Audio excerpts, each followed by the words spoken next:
All right, man. Thanks for hanging in there with us, folks. It's been a crazy year. I got the hat on though. We're in the spirit. We're in the spirit. This is not my jam, but you know, our better halves force us to do crazy stuff like this. So It suits you well. Looks pretty good, man. it's a little snug. I might lose a few hair follicles up top by the end of this. It's the side effect of Gigabrain. You Mm. might want to get that checked out. Oh man, I like that. I'll take that. Did you know the reason why most men went bald back in the day was because they all wear their fedoras way too fucking tight? All I heard was that men went bald back in the day because they're wearing fedoras. No, No, it was because they were all wearing them like they were way too tight. So, and of course they had to be tight because they wore them fucking everywhere. But yeah, that's why most of them went bald in their older years. yeah, wow, that's wild. I didn't know Lack that. of That's blood a fun fact. flow, lack of blood flow to the hair follicles. So, I mean, we're talking about this. I don't want to dox my age, but I'm pretty happy with what I got going on right now, considering my ancient status. there you go. But knock on wood, probably just jinxed it. Oh no! Oh no! Oh man! You know why? You know why people in 2025 go bald? Why? Because they just stare at the charts all day. That's why. Oh snaps! Try to find signal on CT all day. That's how they go bald. Oh snaps! Something something, nine Hey, figure hack something something. charts, man. Staring at charts is a crazy thing, man. I had the privilege of taking this class uh, in college with a professor. It was on statistical modeling for business. It was a business course on statistical modeling, and taught us a lot of crazy tricks with Excel. But this was like his shtick, was statistically modeling like the entire world.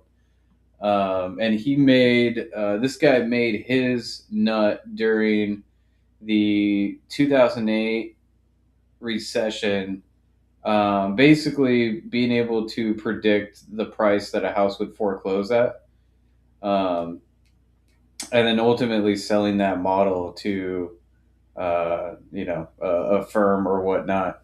But he got into it trying to model charts, and stock market charts, and he was like completely convinced that it was literally impossible to model charts. And obviously there's a bunch of different like ways you can look at charts, but he's like it's pretty much basically akin to astrology at this point. It's basically astrology for Wall Street geeks.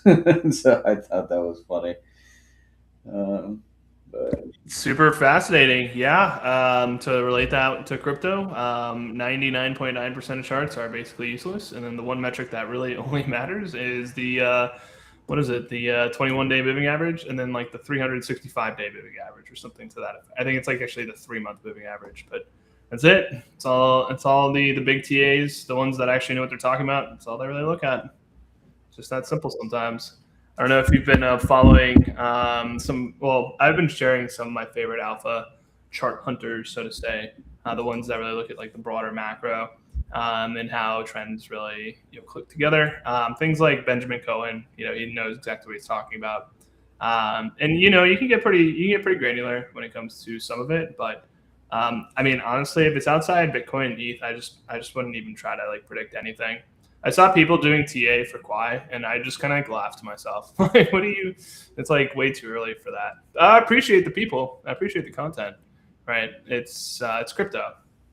Anything can change at any time.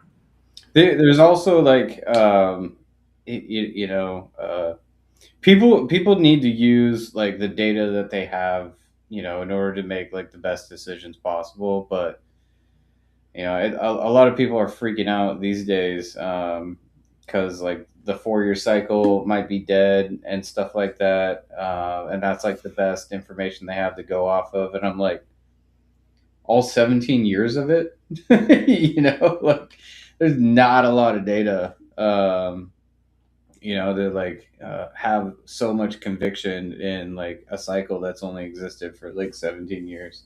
Well, isn't the truth pill, or however you want to put it, like the 4 year cycle really only started after 2012, and didn't exist until then, and that's because around 2012, that's really when, like TradFi Wall Street really started paying attention at like a higher level than Well, think normal. about it, man.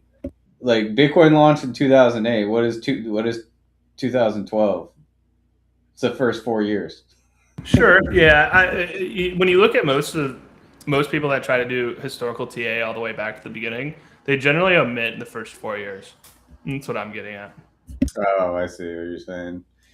So you're Yeah. not wrong. You're not wrong. Though I guess technically it's 2008. I always consider it 2009, but whatever. I think you're technically correct. Because wasn't the Genesis block like right after? Fuck, what was it? Wasn't it like January 12th or something like that? Oh, I don't know. But anyways, yeah, that's why I kind of figured that the 4 year cycle is really a phenomenon that was invented once like Wall Street started paying attention, and by 2015, 2016, that's like, we'll just call it the block size wars. That's when that actually occurred, and like after that, it was kind of solidified and put into stone. Though, if you ask someone like Benjamin Cohen, for instance, he still thinks it's intact, right? He said the cycle's over. He's made the declaration, the proclamation of cycle over, bear market begin. Uh-oh. Well, he said it's like something like 1,000.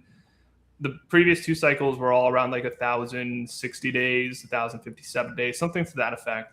This cycle falls right in the trend. If you basically consider it over, I forget the date that he actually used, but it was around the same time frame in terms of days.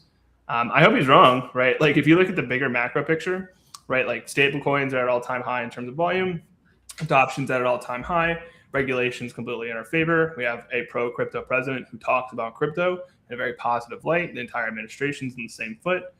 It's more well-known than ever before.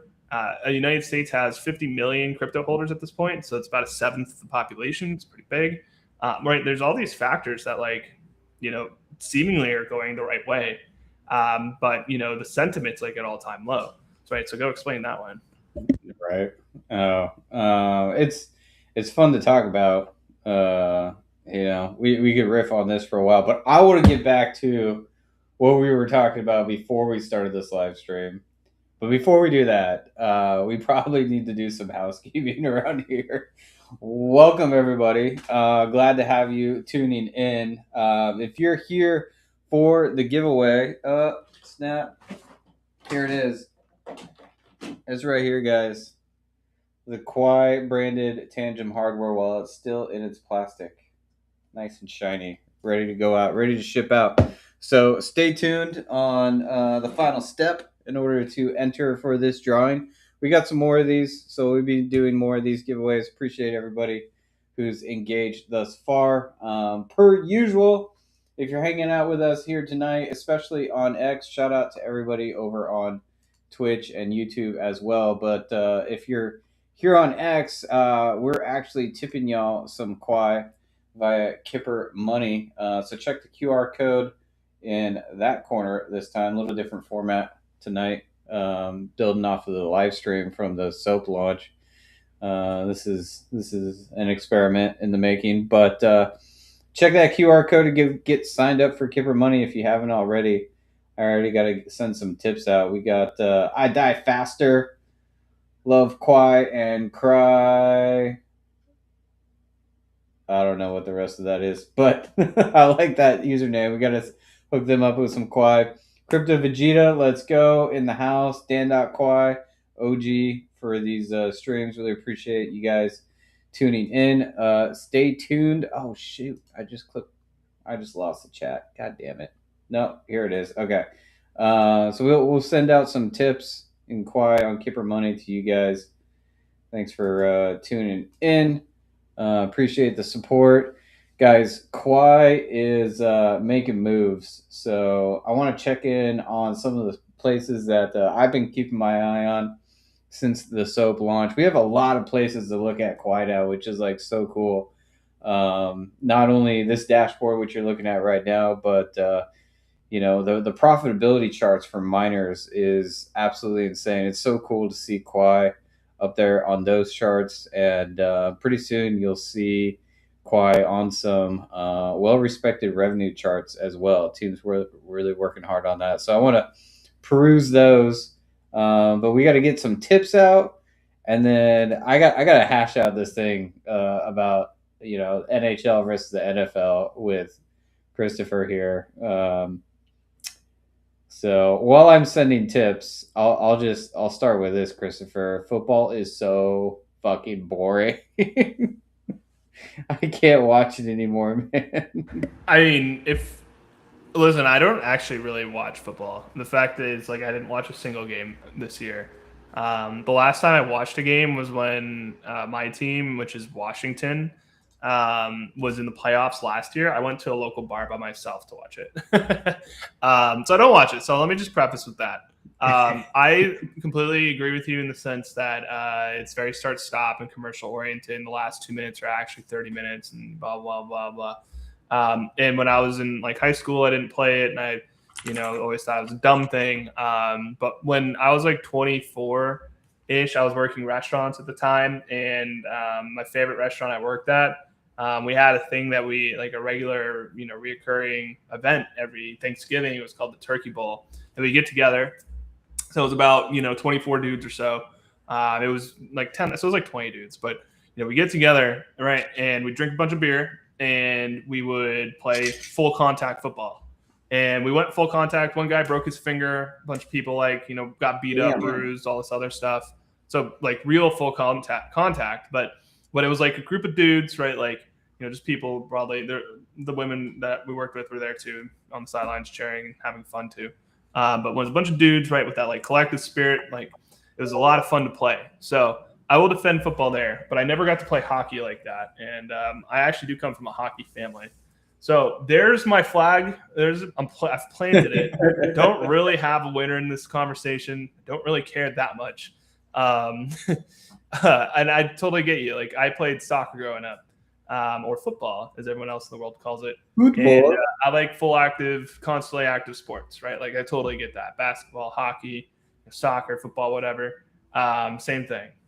So totally get that. Totally get that. But that experience I had in my early 20s of, the camaraderie, the annual event, Turkey Bowl, it did change my perspective on football a little bit. And I was kind of an angsty youth, and I always hated it, and that kind of changed my mind.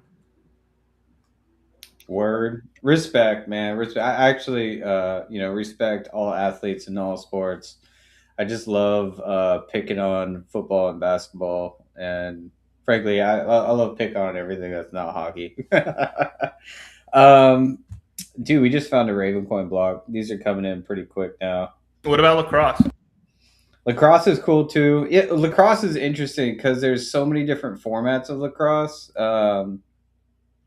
Growing up in Colorado, we had the Mammoth, and that was a format that I was like introduced to when they came to town.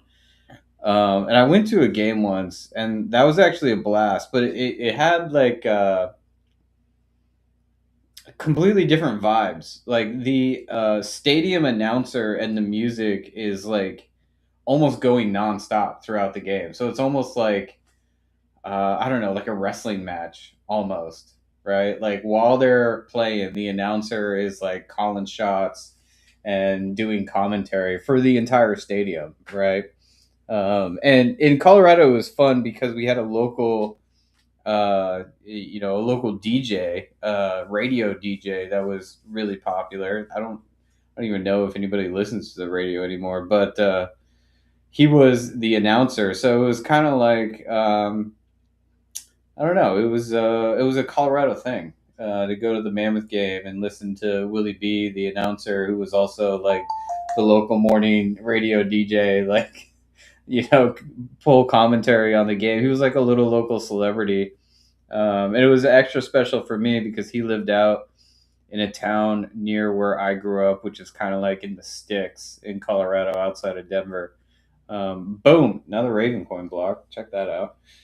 Um, but yeah, I like lacrosse. I like soccer too. I like all sports. I just baseball, basketball, and football compared to hockey is just like so freaking boring. It's really hard for me to watch. So I love the fact that in hockey, if if you don't break a rule, the player you just like keep playing. You can play an entire period of hockey from start to finish, 20 minutes straight, just balls to the wall if nobody breaks a rule. Now, that rarely happens, but like the action just never stops. And whenever there's a whistle, they usually drop the puck pretty quickly. It's also like the only sport where legit like fights can break out and it's like socially acceptable, right? So, you'll have players like literally like beat the shit out of each other in the playoffs. And then at the end of the game, everybody shakes hands, they swap teams, they move on to the next event. There are grudges and they do last. There are rivalries that get like really intense. Um, but to me, it's like it's in a class of its own when it comes to just like sportsmanship and professionalism. In my opinion, it's a great role model for the youth, right? Like you can play something like super passionately and get to that point where you're literally punching somebody in the face, but there's boundaries and they're all respected. And at the end of the day, you still got to shake each other's hands. Like I forget how many basketball games I've seen where like after they win, they just flip each other the bird and go into the freaking locker rooms, and it's just like wow, that's not really a great role model for the youth. And then in like obviously like in basketball and soccer, right? Like there's no grit, there's no grit at all whatsoever. Like you get what do they call it in football? Like turf toe or toe turf or something like that. And they're out for like a few games and they only play like 12 games a season. And so like, you stub your toe and you're out for a few games. Like there's a famous story. I forget the name of the player, but he was literally like revived in the locker room. And then he has to get back out on the ice. I'm like, dude, it's a regulation game, man. You're not even in the playoffs. Like, calm down. So Word. yeah, Yeah. it's fun. You No, guys, that was good. if you haven't seen it, I Appreciate highly that. recommend you check out hockey. I'll just say that. I appreciate that. Yeah, no, I've been to a ton of games back when I lived right outside DC. Washington Capitals was our team. I've met Alex Ovechkin a couple times. Interesting take. Yeah, you mentioned that. Um, Interesting take. What I was going to say was that going back all the way back to lacrosse, yeah, and it's also the most technically like the most American sport out there, right? It's created by Native Americans. I only played for like 3 years when I was a kid, like sixth to like eighth grade or whatever. So I didn't really go anything beyond that, but there was definitely cross checking. Obviously, you can use your stick, try to avoid slashing penalties and whatnot. No one listens to the radio anymore, but they still exist. So just to comment on that, we didn't have like these announcers that were local celebrities. Not at all. Not at our age levels. Maybe later. A bunch of colleges obviously had a major lacrosse programs. That's pretty cool. Totally agree with you. I guess it's a big machismo factor for you, eh?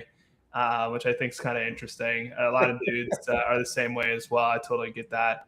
I just prefer. I like good like athleticism. So I don't care what sport it is. If I see like a sick play, like it could be boxing. I don't watch boxing, so that's why I used that as an example. But if I see a sick, combo, like that is just like fantastic Superman punch back, like like a backspin fist, whatever they call it. I'm like, yeah, let's go. Like that's awesome. But like the whole machismo factor never really was never really an element for me when like picking sports. It was more about like, did I enjoy it? Did I have fun? Blah blah blah blah. I feel you, and I actually kind of wonder, like with hockey, why is it socially acceptable to fight? Right, like maybe a question for another time, but it is kind of odd that it's like the only sport besides like, I guess rugby would be the only other one that I could, and the UFC obviously, that I can think, and I guess a little bit of lacrosse, but not really with lacrosse. But like with hockey, it's like, oh, they're fighting. Okay, grab the popcorn. Oh, they get it out of their system. Okay, good to go. Like, why is that even a thing? Do you have any insight there? Is it just whatever it is? What it To is. me, it's like one of the most misunderstood aspects of hockey, and also like why to me like it has a special place in my heart, and it's ultimately, man, in my opinion, it has everything to do with like class, right? And that sounds like really like what's the word I'm looking for? It's unintuitive, right? Because when you think of class, you don't think of like fighting, right? But when you and a better way for me to put it is just you call it machismo. I would call it just like pure masculinity, and It's the same thing. It's literally synonym. yeah, kind of, sort of like It's a whole I'm a man, beat a chest, blah blah blah. yes and no, but there's machismo, which is like an expression of masculinity, and then there's like this like purpose and like guided um format for masculinity to express itself in hockey, right? And so when I see like the way NBA players act and the way like NFL players act, I'm like, okay, that's toxic. Like that's not a good example for the youth. That's not like a guide or a role model that we need the next generation of men looking up to. Whereas like in hockey, right, like there's things that happen on the ice which clearly escalate tension and passions, right? And then there's like the outlet, which is the fight, right? And then there's the clear, conclusion of that escalation, which is like you two guys are gonna sit in a fucking box, and then after it's all over, you got to shake hands, right? And so like that framework and avenue for hockey and masculinity to express itself is like really embedded in the culture. If you like read up on like the history of hockey, like there were today when you watch hockey, it's very very athletic, it's very fast. There's a lot of really you need like a higher level of intelligence to play. But in the older days, the game was like relatively slow, and there were very few players that could just like outskate everybody, outpass everybody, outshoot everybody. And the majority of players on the ice, the way to combat that was just physicality, right? And so it was almost like every single game you went to, it was like going to a NASCAR race for the car crashes, right? Whereas today, players and racers have kind of like upped their game, and those are like a little more rare. Um, so, anyway, that's why like I think it holds a special place in my heart, but also like it's been a part of the culture for so long, just due to the environment that is skating and vulcanized rubber moving as fast as it possibly can on the ice. Like some guys just can't keep up with it, so they gotta like muscle their way back into the game, and that raises passions and causes escalations. And so you need there was no mitigating it back in the day, so they created this framework. So they're like, all right, these guys are gonna duke it out, let them get it over with.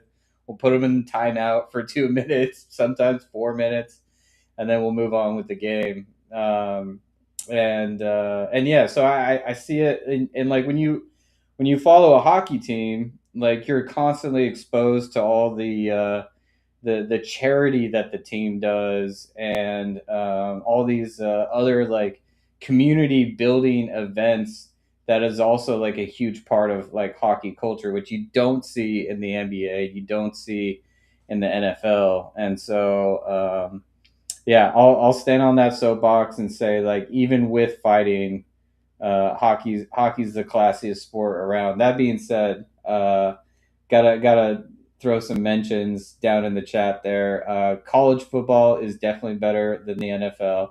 I can second that. And then rugby. I got exposed to rugby when I went back to college, and that is also an amazing sport. Loved watching the rugby scrums over at the University of Denver. That was a good time. So love all sports, but there's a hockey game tonight. My team is absolutely on fire, so I'm geeking out over here. Yeah, if I cared more, I would gladly plant a flag somewhere and challenge you across the board. For instance, NFL definitely has community events. They force their people to go into the community. I remember seeing all the local commercials growing up of like, NFL players, right? Like talking about local pizza places, doing charities, blah, blah, blah. But I really don't give a shit. So in fact, like we're in crypto, we're talking about sports ball for 30 minutes now. And frankly, like I couldn't give two fucks about sports ball at all for anything. So for the most part, across the board, if you want to talk about competitive things for me, it always came down to like music, technicality. That's why I did metal when I was growing up. I love esports to a certain extent. I don't follow it as much anymore, but I definitely do get hyped up for like the bigger tournaments that are out there. And then if there is a sport that I do really enjoy watching, really am simple, man. It comes down to like football. It's just that straightforward. But sports ball in crypto world, like no one gives a shit. Really. It's coming, man. It's coming. Yeah, no, fair, totally fair. We are seeing crypto start to like branch out though, right? Like there's a guy I follow who's got Bitcoin all over his race car. Obviously, OKX sponsors Formula One. Somebody just bought. I say just bought a couple years ago. I think Crypto.com bought an entire arena. Yeah. And then the last one wasn't Polygon. It was one of those. It was one of those chains. Spent a ton of money on a football team in Europe, soccer/football team in Europe. So it was Tether. Was it Tether? Yeah, it was Tether. I know it just happened. That's why I know it's Tether. That must be a new one. Bro, it's like maybe a month ago, something like that. And then obviously you have all the football or soccer players, is what I'm saying, that have like NFT collections that like are sponsored by certain chains. The Flow blockchain, for instance, is going really hard on soccer, football players. Yeah, it's been around for a while. I'm glad you mentioned the Crypto.com arena because I was going to bring that up. And then obviously FTX, but we don't really need to talk about that one, right? Mm-hmm. They kind of had a thing going as well until I think actually just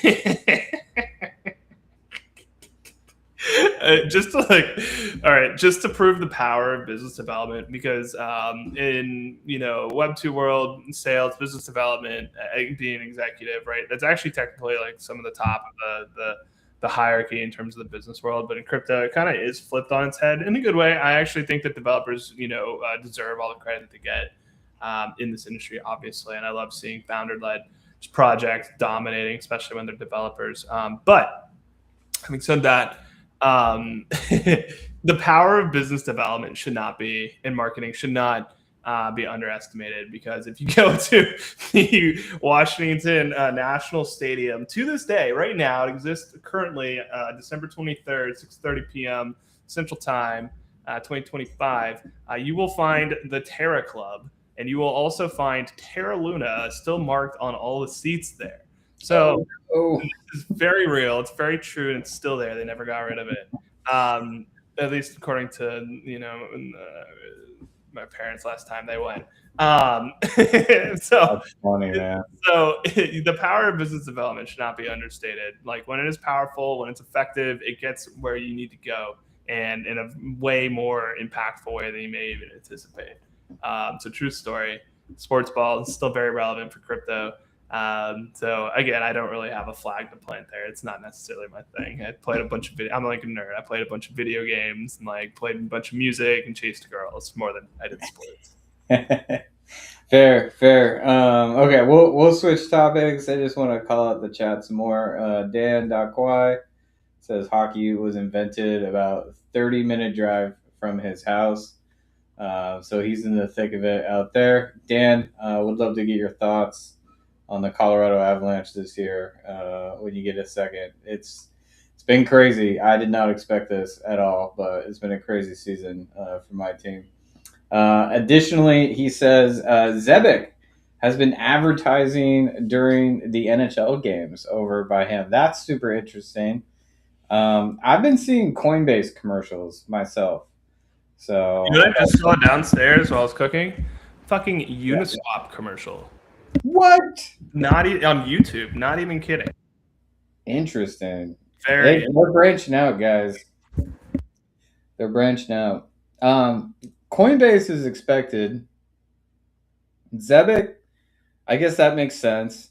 Uniswap, though, wow, that's interesting. That one's actually pretty expected. I always Well, consider maybe on Uniswap YouTube it makes more sense. It's like highly targeted on YouTube, right? It's not like a block of broadcasting time that they're purchasing. They're just targeting on YouTube. well, I mean, Hayden's a billionaire now, right? So like, freaking, you should get some ads out there. Jeez. Right. All right. Well, Yeah, but how do you quantify the ROI on that, right? And just the more I I guess don't know. finally heard of the name. Like, at what point are you like, okay, this spends a little too much? I don't know, man. I could riff on that. For marketing is interesting because it's evolved so much in the last few decades, right? Like, how did marketing firms do ROI pre-internet, right? Pre like being able to measure Do you want to know? click through rates and stuff like that. Fucking well, I mean, obviously advertisements on TV, but it was word of mouth. That was quite literally how everything ran back then, right? Like word of Yeah. mouth, and then editorials in newspapers. Like that was like the best way to advertise, and then obviously the TV, etc. Oh, dude, Word of mouth was like the number one way how products spread before. magazine ads, billboards, like even TV commercials. But like, the marketing firms, based on what I know, like they would have to like get the top line revenue back from the client that they were working with to go, see, we drove your revenue, and it's versus today where it's very clear, like you got a direct correlation between the advertisement, the click, the landing, the checkout, right?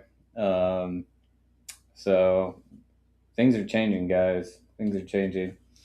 Yeah, this actually the subject somewhat fascinates me, but not at like a corporate or institutional level, more at like a grassroots like music level.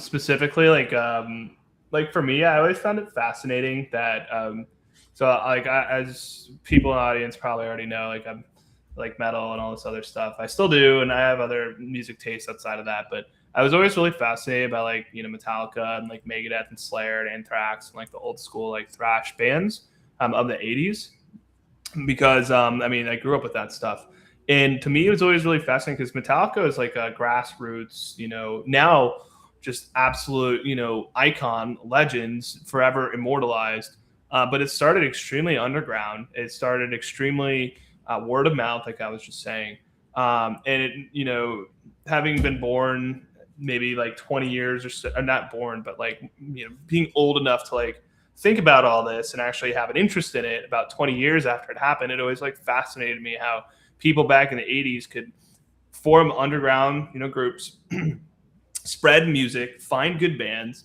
communicate with each other across the country. Like, this is cool. This is awesome. Check it out. Like, you have to hear this band. To the point where literally Metallica rose from just four dudes that like were ugly as fuck and like didn't really give a shit and didn't want to do the glam, right? They just want to play good music and t-shirts and jeans. Could rise to superstardom, completely dominating the world in terms of like recognition to a certain extent. They had their day, is what I'm saying. And it was, again, word of mouth. That's why it was so fascinating for me. obviously magazine reviews, and people talking on the telephone, the good old telephone, the landline, is how people would communicate back in the day. And posters were a big deal, and merch was a big deal in a different way than it is today. So yeah, I mean, like quantifying it back then was just like, did people were you popular? Like people recognize you whatsoever? Dude, Um, you just reminded me. Do you remember like back in the day when you had landlines, getting those phone calls of like marketers like wanting to do brief surveys? no, I wish. Man, yeah, I remember those. Unfortunately, they didn't. I didn't experience too many of them. They died pretty quickly, but You remember answering machines? yes, the, with the tape. the real question, yeah, with the limited tape, you could only save certain messages, and it was always like the ones that your parents didn't want to like write down. They're like, yeah, it's there, whatever. But fuck, what was I gonna say? Oh yeah, the real question is, do you still remember your best friend's phone numbers from back in the day? Ooh, I want to say I remember one. I remember, yep, I remember two, and that's it. And that's because I hung out with them all the time, and I could, rattle off like back of my hand. I don't want to, I don't want to dox that number because I don't know if it's still active or whatnot. But I don't want to say it out loud, but I definitely remember two. Actually, I think I forgot it. I'm trying to remember it right now, but I think I forgot it. Do you remember your house phone number? Yeah, that one I do remember. Yeah, right. Yeah, and we will not be doxing any of those phone numbers. All right, guys, Right, right, right. we have we're having a bunch of fun tonight. It looks like the chat is having fun too. Thanks for hanging out with us, guys. You're probably hanging out because you're here for the Tangent giveaway. Stay tuned. I have an idea on the final task. It has something to do with predicting Quai's total revenue. So stay tuned for that. We'll be announcing that here pretty soon. It's not going to be a 2 hour stream tonight. We got some other things we got to take care of, but glad to have you guys hanging out with us here tonight. So don't worry, you won't have to hang on too much longer. But let's get back on a quiet topic here. What do you say, Christopher? Let's do it. Yeah, there's so much to talk about. Right. Okay, guys. So I wanted to kind of like walk you through what I was talking about and thinking about this morning during our Quiet Nation chat when Christopher and Kiri were kind of going off on like all the activity that we're seeing now, both in Discord and with some of these content creators creating even additional content, like follow up content, even post soap launch, which is really cool to see. So if you're new around here, what we're looking at is actually soap.qu, .ai. Real quick Easter egg here. You can hover over these blocks up top and actually get some information about some of the blocks that have been mined recently. Oh, excuse me, I'm chugging my C4 too fast. But down here, this is something that I keep my eye on pretty much all day long. This has been really fun to watch. We're seeing increased hash rate across the board. Kapow, this is GPUs going above 500 gigahash. That's super cool. We're almost at 110 petahash in SHA and 5.5 terahash in script. So that's absolutely huge. Guys, I didn't see the announcement, but earlier today we were at 1.4 million Quai burned. Now we're at 1.77. I'm just gonna round that up. We're approaching 2 million Quai burned as we speak, and we're rounding off day 5 here with almost 50,000 in total revenue across Ravencoin, Litecoin, Doge, and Bitcoin Cash. So I keep my eye on this. This is something that I've been checking pretty much all day long, and it's been really, really fun to watch. So I'm going to be looking for predictions on this number, but I'm going to give you some more details so you can enter to win this Tangent hardware wallet. Somebody in the chat was asking about wallets as well. I think they mentioned the CLI wallet, but they were looking for an HUI.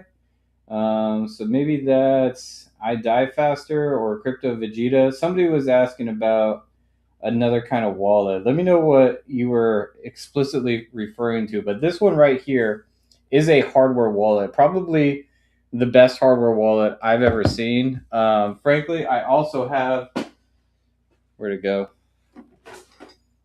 somewhere around here. I also have a ledger, and just to prove that, like, I'm not BSing here. The ledgers are great, but frankly, guys, I've had issues with having to charge this thing, and then having issues charging when the battery like completely dies. And frankly, like with hardware wallets, like it's kind of you're supposed to set it and forget it, right? Like I'm not plugging this thing in like once a week. Like this is your cold storage. This is your your secure bag that you're not supposed to ever touch. So the fact that Tangem is really just a smart card and doesn't require a battery or any regular interactivity with it in order to secure your keys. It also supports, no seed phrase, no recovery phrase, seedless, hardware wallets. That's super cool, guys. So I'm giving away a Quai branded one tonight, but Tangem writ large supports Quai. You can generate a Quai address and store your Quai on your Tangem wallet. So if you don't win it, we're gonna have more opportunities for you to win a Quai branded one. But these things are relatively cheap, guys. I highly recommend you have like one or two for maximum security. So check it out if you're looking for a hardware wallet for your Quai bag. Tangem is great. It's absolutely awesome. Amazing partners over there at Tangem. So, anyways, this is what I look at regularly. I also look at the mining profitability charts. But before I move on, Christopher, any thoughts on this screen right here? What have you been keeping your eye on here? On the dashboard, I mean, without a doubt, I have it up, and I have maybe I have it bookmarked on my phone as well. I may check it when I wake up. I'm mostly obviously focused on the same things you are. I think the burn is the most important. Yeah, and I think what's even more important is we actually didn't announce it today, and we did the burn. And since it's like manual at the moment, I think that's crucial because it shouldn't be newsworthy that we're following through. Period. So it's cool to see, obviously, that's happening. But I'm mostly paying attention to the hash rate. I definitely like seeing the blocks come in. The steady rate of it is always really interesting. But I always love to see hash rate go up. That's really the name of the game now. Is of course miners coming to the network and positively contributing. No more sell pressure, shenanigans. Right? It's basically all positive now. So I love that. One other area that I think that. Well, I mean, this one's pretty obvious. I guess actually I won't linger too long here, but yeah, seeing the Dogecoin and the Bitcoin Cash blocks come in. What I'm really impressed by is the fact that obviously there's like a decent amount of Ravencoin coming in, but if you look at the top at the totals, it all balances out. It's basically all even except for Litecoin across the board. So it's basically average, right? So despite just larger discrepancies, it's like basically all the same in terms of dollar value at the end of the day.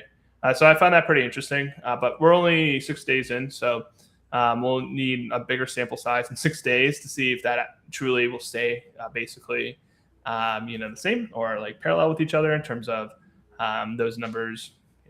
Raven, Bitcoin Cash, Dogecoin being somewhat similar. And then I was laughing at what Veronica was saying because she's 1,000% correct about Tangem, 1,000% correct about Ledger. She called it like if your Ledger battery dies, it's the coldest wallet out there, right? Like anything that's it's really funny because it's true. And I did get my family. I bought all of my family Tangent wallets, and then I sent them the Quai branded ones. So if they're watching the stream right now, spoilers. Sorry, family. I just ruined my own present for you. But yeah, what's really nice is you'll never have to worry about plugging it in or a really small screen. I have a Ledger as well.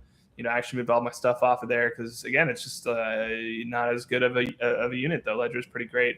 It's the most widely used, right? Like the Tangent card will never run out of battery. Super portable. You have multiple backups. A team's super great to work with, obviously, and then of course, right? It looks nice. It looks really cool. So some clear advantages. That's why we like Tangent around here. We also like Ledger, but Ledger is some other products now. And when you have a competitor come in, that really changes the game, forces you to step up your own game. So, Ledger, pay attention. Yeah, Yeah, for for sure. sure. I got PTSD from that battery, man. I'll just say that's on me. So if you're a huge supporter of Ledger, like no harm, no foul. My battery screwed me at least once already. So. Well, so this is a little separated from Quai, but I'm a steward over the ATX DAO, and it's basically like a DAO, a city DAO, and part of it is we're required to have like NFTs. Like you buy an NFT, it's your membership, and at some of our events we token gate, and so you have to have your NFT with you to join. Right? You scan in, you're like, okay, you're good to go, come on in. If it doesn't work, then you're gone. Bye. But one of the things that we're running into is we also have a separate system that's roles and reputations. So if you ever played like World of Warcraft, right, when you have rep with certain factions, we have like a similar system inside the DAO itself. So if you do an event or whatever, you participate, you organize, whatever, you start earning rep. But the problem with that again is like, do you really want to walk around with your NFT on your hardware wallet or however mobile wallet, your hot wallet on your phone, right? And the NFT it's a decent amount of it's like half an ETH, right? It's a lot of money to be walking around with, and so we're actually looking into using ZK proofs as a way to prove that you're the NFT holder, without having to walk around with the actual NFT on you at all times. So it's pretty interesting. The kind of experiments we're trying to play around with like real crypto tech. That is interesting. I mean, obviously, Ledger isn't the easiest to use. The smart cards are a little easier, but the other option that, and I'm still waiting on multi sigs to deploy on Quai Network, but multi sigs plus hardware wallets are kind of like my end game that I'm looking for. Yeah, any developers listening to this right now, I had a buddy who wanted to make a multi-sig, and he ended up just changing his role completely. Went from dev to marketing. So No, that's he kind of 360 noped out of there. That's a meme. I know it's 180. So if you're interested in wallets, I just made a meme in our chat. Veronica pointed out that we have the CLI wallet for the terminal. We have Pelagus for browser, BlitPay for mobile, and then Tangent for cold storage. But like, if you want to do a multi-sig, that's definitely something that hasn't been added to the network yet. Could have significant value. So if you're up for the challenge, if it's a task you want to take on, then again, that is something that is needed. 100%. Oh man, well, rock on, guys. Really, really quick. Sorry to interrupt. You know the Arby commercial of Arby? We got the meats. Oh, Arby's, yeah. Arby. There's a fast food chain for everyone outside America called Arby's here, and they specialize in like roast beef sandwiches and other like lean meats. And their slogan is Arby's, we got the meats. And so I just made a little meme in our chat. I was like, Quai, we got the wallets, because Veronica pointed out that we have a ton of wallets actually. We do. Didn't even realize until it was put into text like that. Yeah, no, we definitely do. Okay, moving on, guys. The other thing I love keeping my eyes on are these mining profitability calculators. And what you're looking at right now are GPUs on hashrate.no. And like when SOAP launched, we were all over this chart. Obviously, we've fallen off quite a bit, but what you're not seeing right now is like all the different algorithms that are actually available for GPUs. But Quai is still pretty prominent on this chart. There's not a lot of other tokens to compete with, but what's more interesting are the ASIC charts here. And now hashrate.no, historically, I would say has been accurate for us. But there's another site called What to Mine, which I'll look at shortly, which has a lot more credibility in the miner space. But when you look at ASICs, guys, it is a freaking wall of Quai on hashrate.no, which is super cool to see. And so, making sure that miners are, seeing Quai as a profitable token to mine has been a lot of fun. And so I've been keeping my eyes on this. And more importantly, when you go to What to Mine, you can pick and choose your algos here. So when selecting CupPow and ProgPow, which is the algorithms that we support now, you see Quai at the top of the charts here. So earlier today, we were number one. It looks like Epic with ProgPow is a little more profitable right now for GPUs. If I pivot over to ASICs, this is something that really has been unshaken in the last few days. Quai for SHA-256 and Script has been at the top of the chart, which is really cool to see. Frankly, a majority of the mining hash rate in the world right now is SHA and 256. And having us situated up here securely basically guarantees that we will be very well known widely throughout the entire industry. And anybody out there, in my opinion, worth their salt is going to have to know a little something about Quai Network. And if you're creating content for this industry, you're going to have to cover us at some point. So I definitely expect to see a whole lot more content and other folks in this industry diving deep on Quai Network real soon. We, like Christopher said, we're about 6 days in now to Project Soap, but this is huge, guys. This is going to be a lot of fun. Our Discord is going to be popping. If not right after Christmas, very soon after the New Year. So for those of you in Quai Nation right now, get ready. It's time to make lots of friends. That's my hot take there. Have you been keeping your eye on this at all, Christopher? Yeah, yeah. I've been flipping between What to Mine, hash rate as well.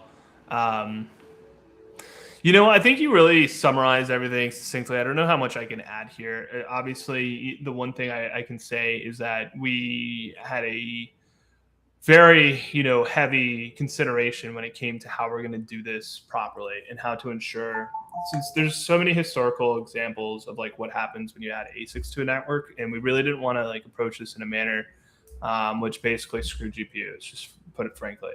And there was just a lot of methodology behind this, a lot of history, a lot of just going back and forth. What works, what doesn't? Measuring models, measuring networks as they did this, and I think that ultimately what the team decided on is probably the best way to approach this, which is basically, in layman's term, like a difficulty controller that's separated for all the algorithms. And so like the difficulty on SHA-256 is going to be different from Script, which is going to be different from CupPow. It's the simplest way to put it.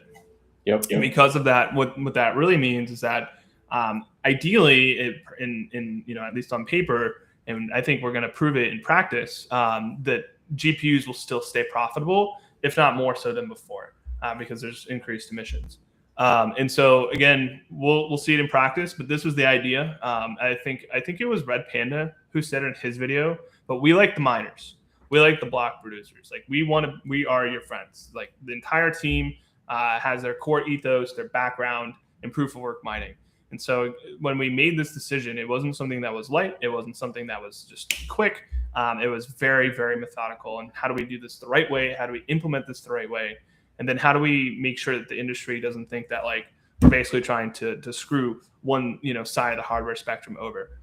So I'm really happy with what the team did. I'm really happy about the decisions and the design implementation behind everything. And time will tell. But I'm super optimistic, obviously, despite the rest of the sentiment in CT and the space. We're bullish over here. We're very bullish over here. We're permeables with what we have, and the people in chat right now probably already know why. But if you don't, make sure you study Quai because there's a lot to be bullish on for 2026 here. 1,000%. And the only other thing I want to add to that is like what I think people will realize soon, and rumors are Shy, OG Caspa team member over there, is working on a paper about merge mining. Um, but what I think everybody will realize eventually is this kind of setup, to allow multiple algorithms to mine your network and then obviously maintain consensus and actually achieve the benefit of additional security, right? Is only possible in an architecture like Quai Network where we have work shares baked into the protocol, right?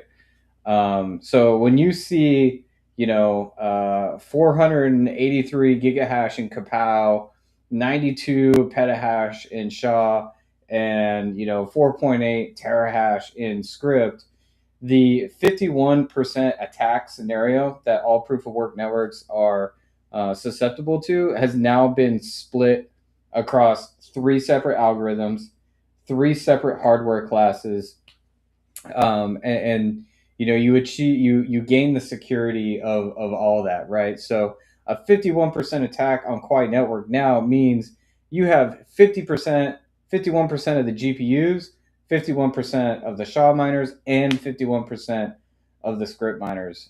So it just makes Quai Network like one of the most secure blockchains out there, like writ large, and is able to again fairly distribute emissions and rewards with the different difficulties for each, and still maintain fast consensus, statistical finality in under 10 seconds, and economic finality at that point, depending on the size of your transaction. So this is like just super cool, guys.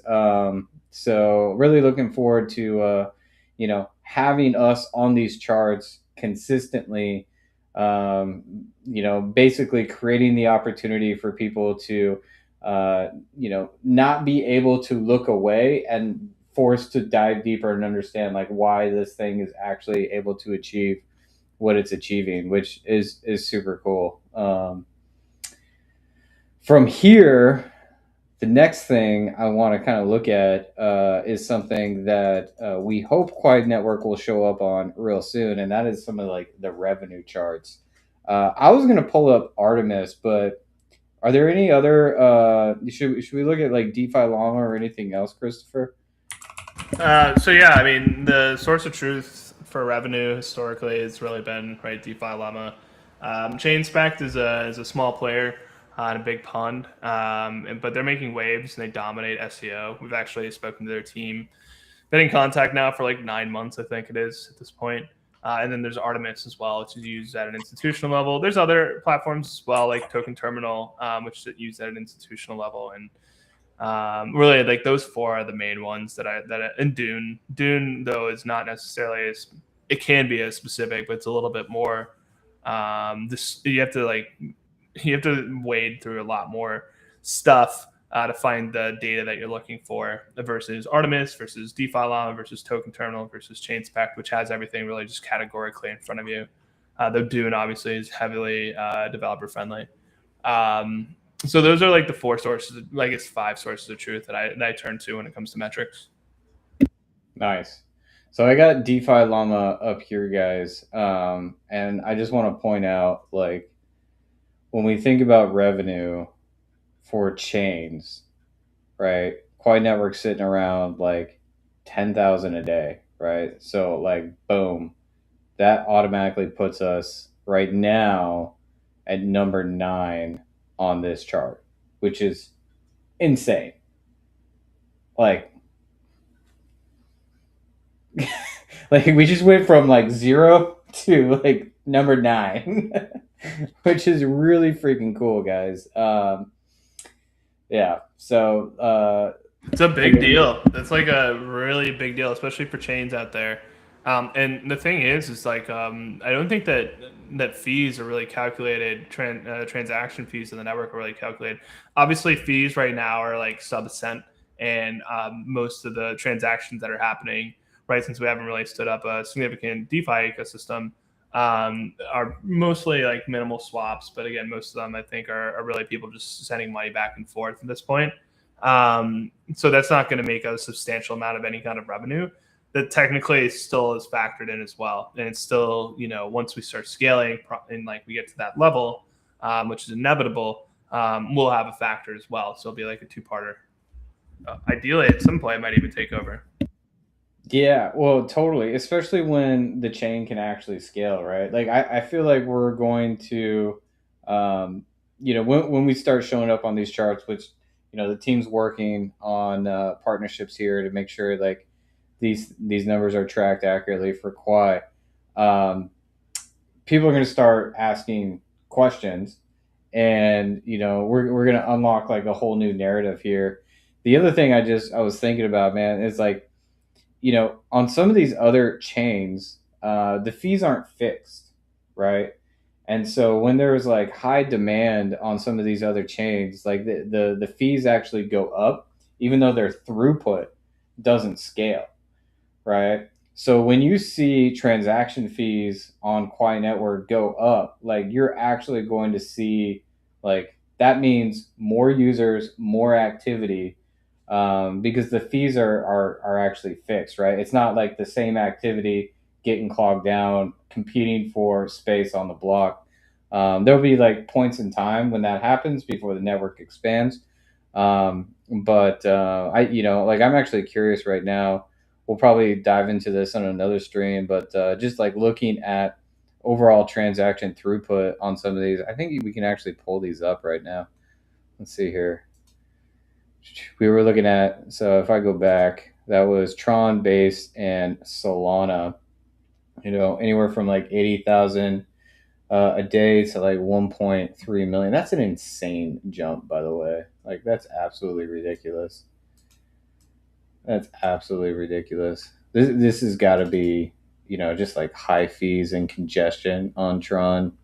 I think that's actually the case. But let's see here. What do we want to see? We want to see transactions.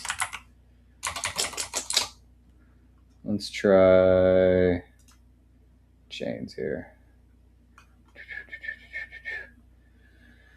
Nope. Where am I looking, Christopher? I don't know. I was thinking about what you said a second ago. It's actually like really good for the user. It's actually a little bearish for us. Like regardless if you're sending $1,000 or $10 million, right? And regardless of congestion, like that fee will stay the same, which is pretty dope for the user, right? Like it's a really good user experience, um, right? It is what it is. I think I'm more about user experience anyway. So Well, I mean, that's the purpose of the blockchain, right. guys, right? Like miners are already earning their keep, right? Like miners are already profitable. They're securing the network.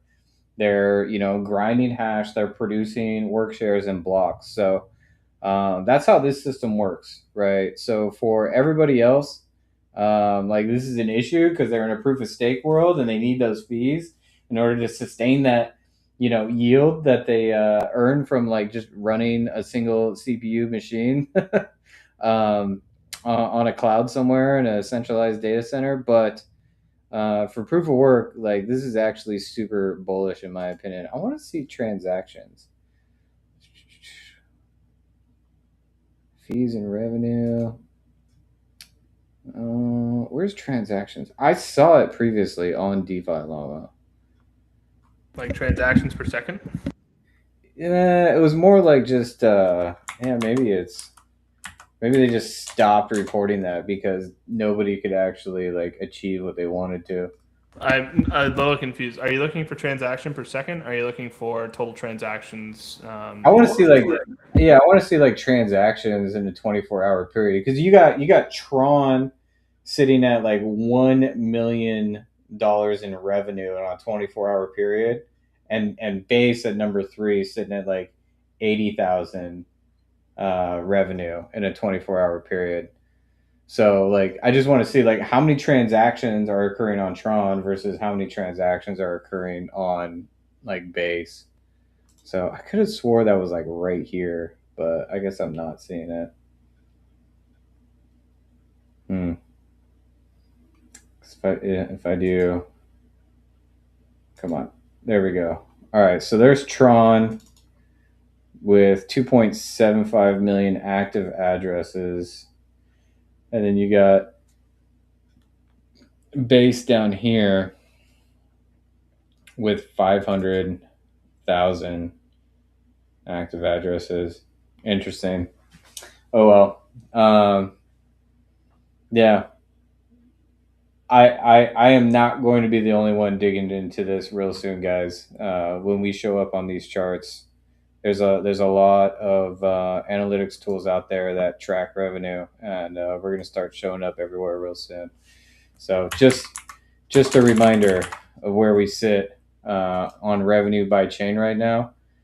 Um, at 10,000 a day, we're in the top 10, baby. Let's go. Let's go.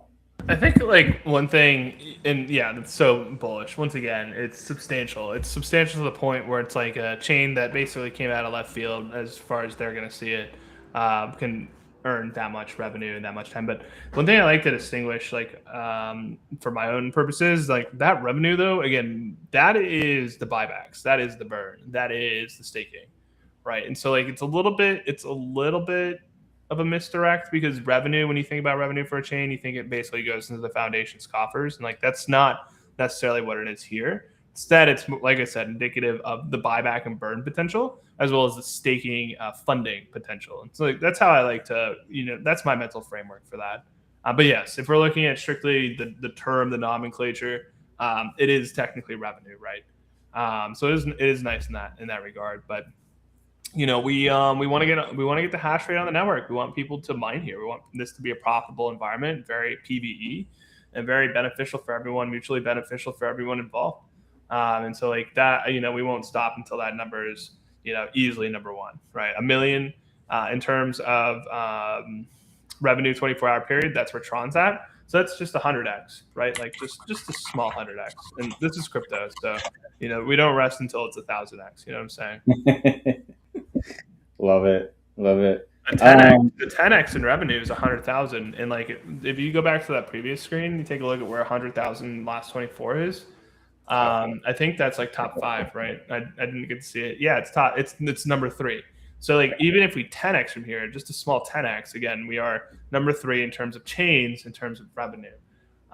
So pretty big deal, guys. And again, that revenue, in my mind, the way I frame it, is that buyback and burn potential and staking potential. It's like that's how I see it. Yep. It's a great way to think about it. Checking in on chat. Shout out. I die faster.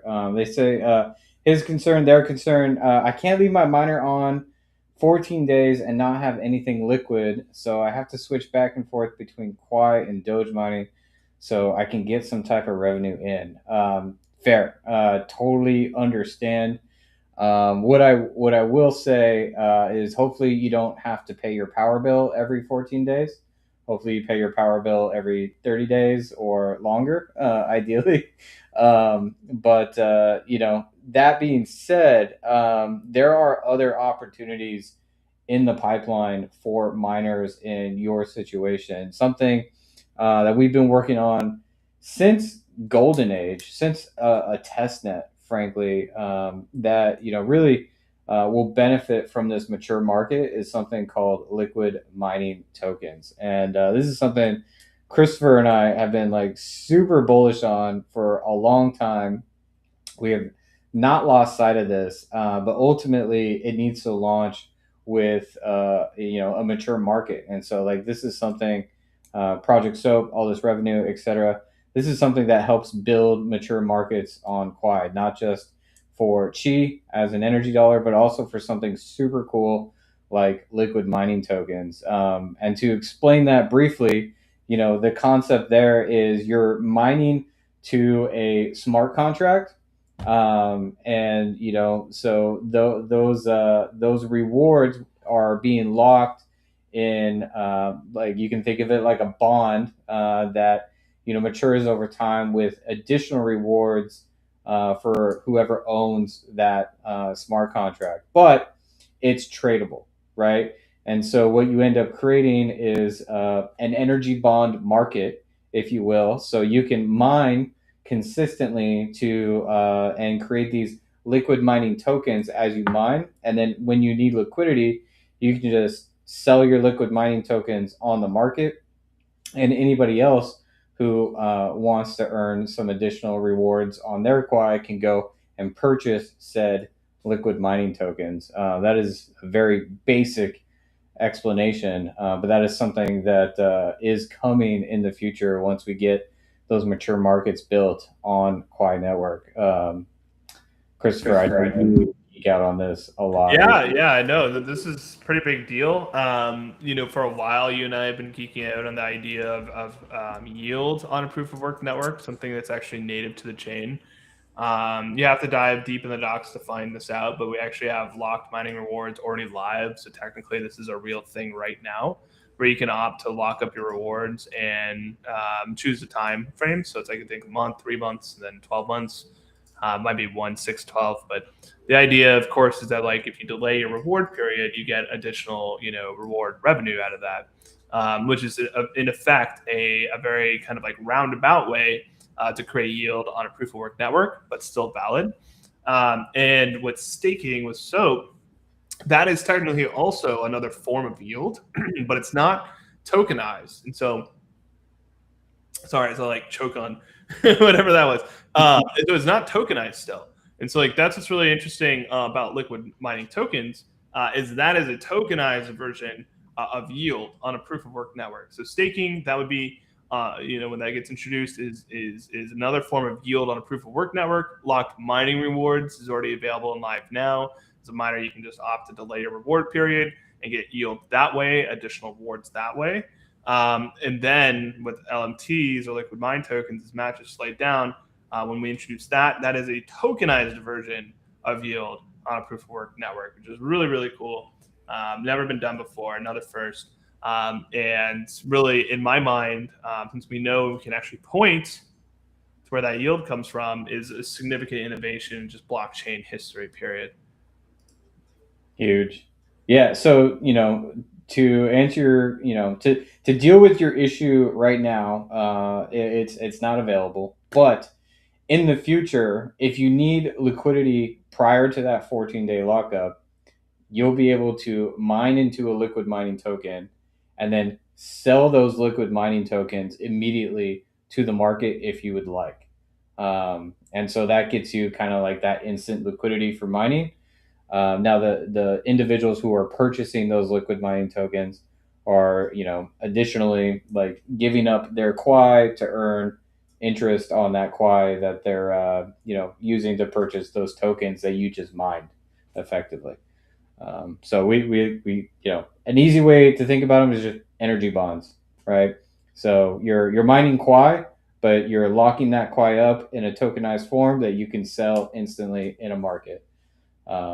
So many options for miners. The game has completely changed, and we're just getting started and rolling all this out to a fairly, only 17 years old, but fairly mature industry that's had their chops and really excited to introduce all these new innovations and additional games that can be played and levels of sophistication for miners, across the board. So, with work shares and multi-algo mining, solo miners with a single GPU can get started. People purchasing, bit axes or these other smaller ASICs can absolutely get started and start earning rewards. But there's we got levels to this game here on Quai Network, and much more innovation to roll out as these markets mature. So it's going to be a great 2026, guys. I'm super excited. So One thing I want to mention, so I know that Ethereum has like a gas burning. I forget the EIP for this one. think it's 445.59. But what's really intriguing about what the buyback and what SOAP does is that it creates, so yields, just to kind of take a step back for a second, yield is an inflationary mechanism. Everyone's very familiar with this. It's how the US dollar essentially operates, is through 10-year treasury bonds, and the Mm-hmm. yield that's generated off those. There's also five, and there's a couple of options. Is what I'm getting at there. But this is an inflationary mechanism, and what's really cool about SOAP is it actually introduces a deflationary mechanism, which in turn, when it operates together with yield, which again is an inflationary mechanism, but I'm wondering how that's going to work like long term. And I'm not, I don't have numbers in front of me. I haven't like mapped this out, so I'm just spitting off the cuff here. But it is going to be kind of interesting to see the yields again mechanisms work with that SOAP buyback and burn, and see overall like how the network and the token price really is going to be impacted by that. That's one thing that if you talk to any founder at any chain that's out there, they'll talk to you about how a lot of the yield in essence is basically just diluting the price. And that's what people clamor for, because they get more token, more token good, because more token equal more price in a lot of people's minds. But you have to think about it from like when you're archetyping like a monetary system, how too much of that yield, too much of that inflation, especially when it's out of control and there's no checks in place, leads to destruction of token and destruction of ecosystem. So that's why ultimately with what the buybacks and burns are doing, it's going to be kind of an interesting experiment, or like chemistry, so to say, between buying back and burn and yield, and how that's going to work together. So I'm going to be really excited to see that play out, and I'm sure some math wizards out there are already starting to crunch some numbers and try to figure it out at a granular level. But for me, that it is very exciting to make sure that we get this proportionally correct and in the right way. 100%, man. All right, guys, we've gone on a little longer than expected today, but I really want to give away this tangent. You guys absolutely deserve it. The Quai Nation is one of the most cracked communities I've ever been a part of. Around for 5 years now at this point. You guys have been waiting for moments like these.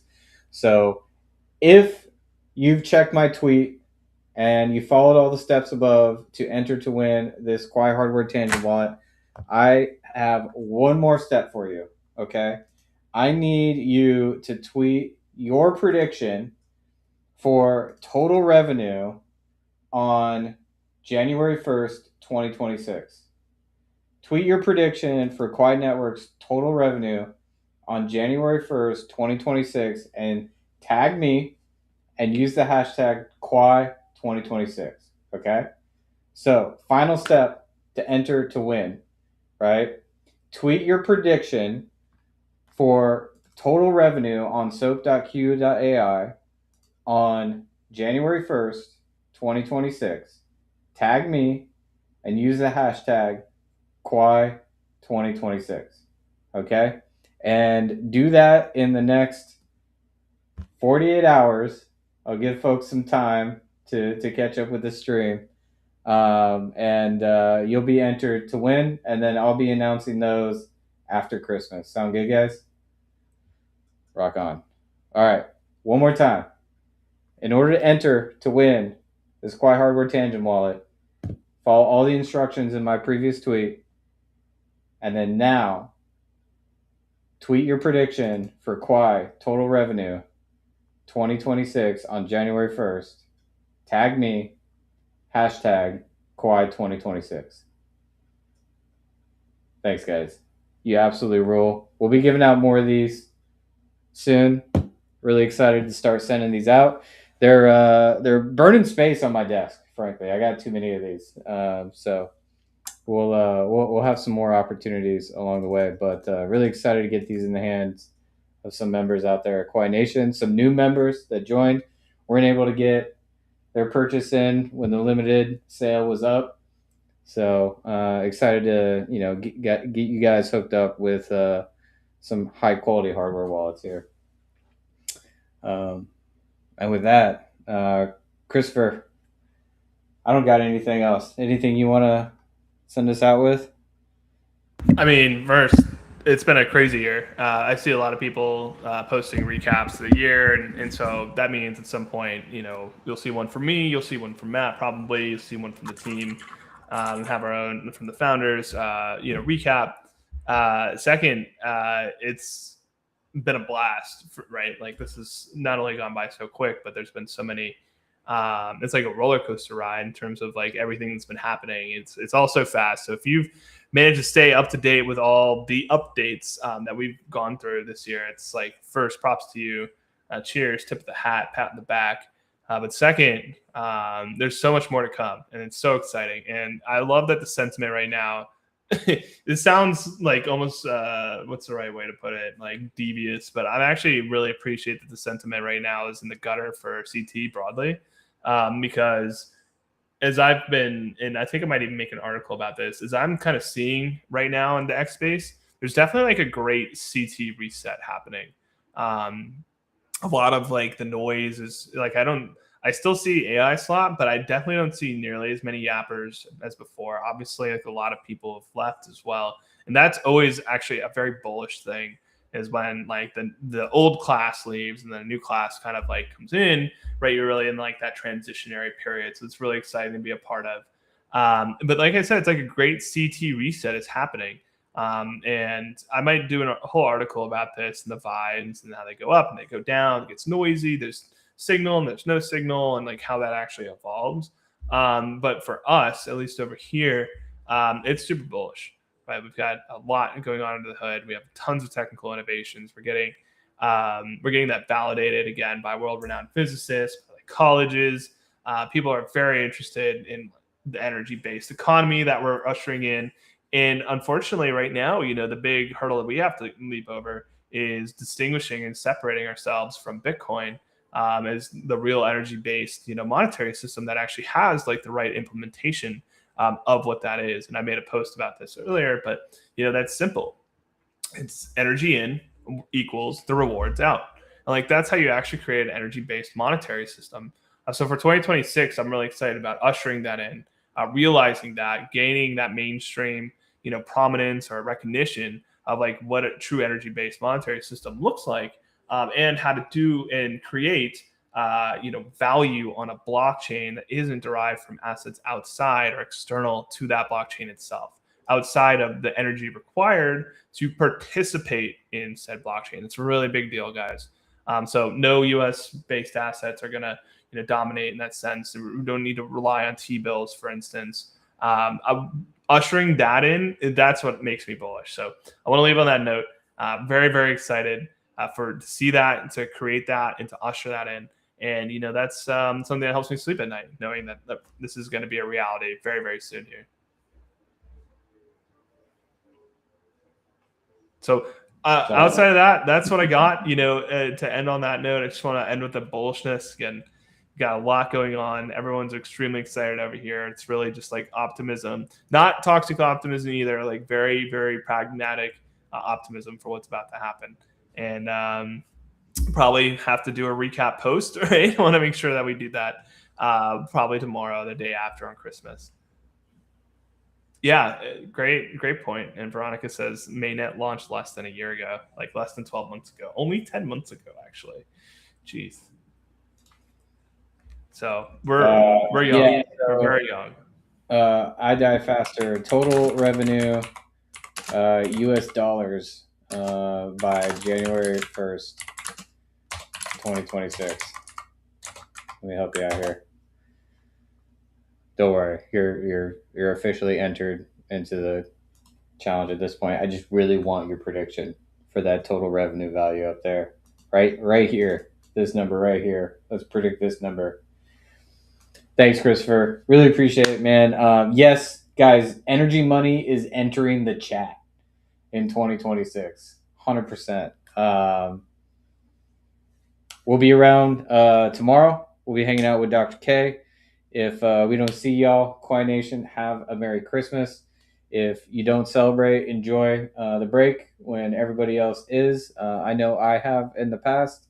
It's gonna be a good year, but Yeah, I guess let's wrap it up, guys. I dropped down into the chat the final instructions again for entering for the Quai Hardware Tangent Wallet. I'm a broken record at this point, but I really want to give this away, and I want as many people the opportunity as possible. So again, tweet your prediction for the total revenue on January 1st, 2026. Tag me, hashtag Quai 2026. Get that out in the next 48 hours, and we will announce the winner after Christmas. And I will see you guys probably along with Christopher in the Tech AMA with Dr. K tomorrow, 11 a.m. Central. But if I don't see you, have a Merry Christmas, have a happy holiday, and we will catch you next time, probably on Tuesday for this live stream, but next Monday for sure for the Dev Q&A. No Quiet Friday this week. Folks are traveling, so enjoy the time off. And like always, if you're new around here, definitely give all these accounts a follow. Christopher, everybody in chat, you guys absolutely rule. If you're trying to get your hands on some Quai, you probably already earned some just hanging out in chat with us. You can go snag that over at kipper.money. Great way to earn. If you need even more, we are actively traded on Mexi, Gate.io, and LBank. You can swap those useless tokens for more useful ones over at SwapSpace and Let's Exchange. And we're on the Kraken roadmap, guys. That is still in the works. I promise. It's coming soon. Stay tuned for all of the above. Lots of announcements to come. I know you guys are excited about solo mining. The team is burning the midnight oil going into Christmas Eve to try to get that over to you guys. So stay tuned for more. Hopefully, we'll get an update on that tomorrow. But that's it for us tonight, guys. Really appreciate Christopher and everybody tuning in with us. Thank you, Christopher. Many appreciations, man. Of course, yeah. Thanks, everybody. All right, guys. Peace out. Have a great night.